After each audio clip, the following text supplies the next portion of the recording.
And thank you, everybody, for coming out today. Wow, what a privilege. What a privilege, for sure. You know, this event has been a chance to reignite the movement of generosity in Madison, and it's not a fundraiser.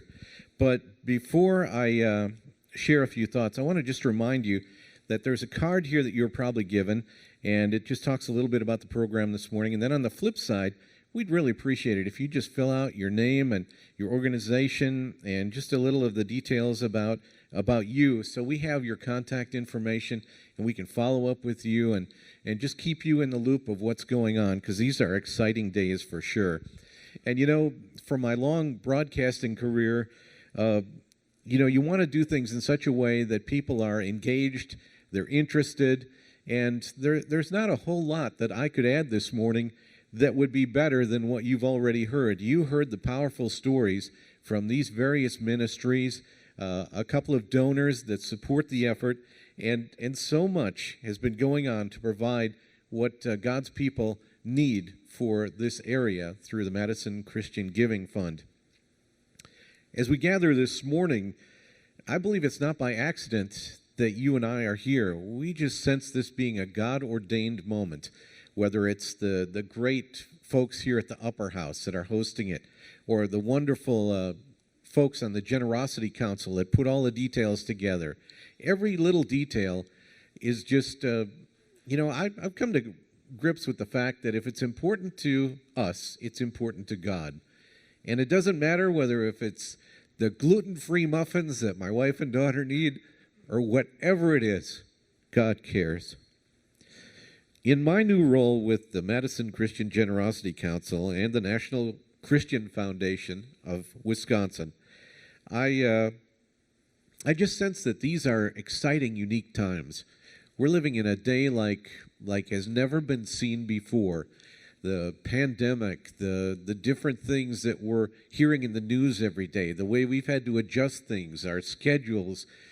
A few years ago, I didn't even know what Zoom was, and now that's a part of everyday life. And it has been a bonus, as Cheryl Knox said with Child Evangelism Fellowship. It's amazing how the technology has been able to really cut through a lot of the obstacles that we face. And so there are so many things that I am so excited about to be the leader of this group as we try to raise it to the next level.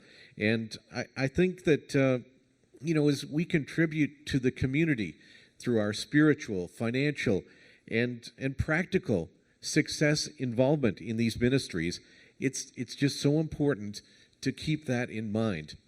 And I just sense that God is taking this area to a new level of generosity.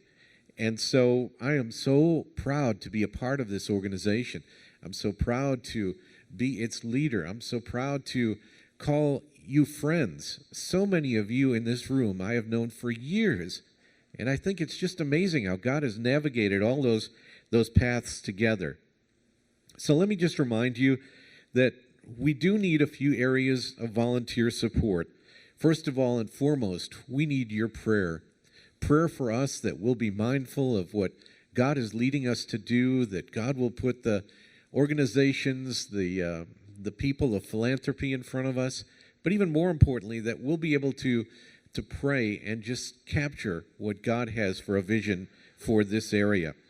We do also need ministry liaisons, those folks that go before and make that connection with a particular ministry and keep that connection, and we keep in the loop of what's going on with these ministries so we can help.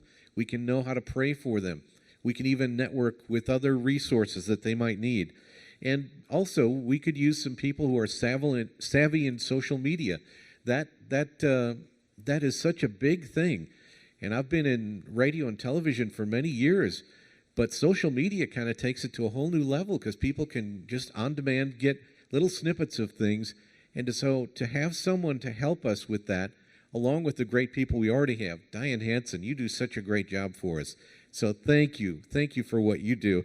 And this whole team, as Linda Maris has said so many times, this whole group that is part of the Generosity Council here in the city, they are like a dream team. I mean, there are skill sets in such a wide variety of ways: marketing, consulting, finances, media, legal issues, ministry issues, pastors, such a great sounding board of people in this area. So we pray for people to be savvy in social media to help us, and then connections to funding resources, of course, is really the lifeblood.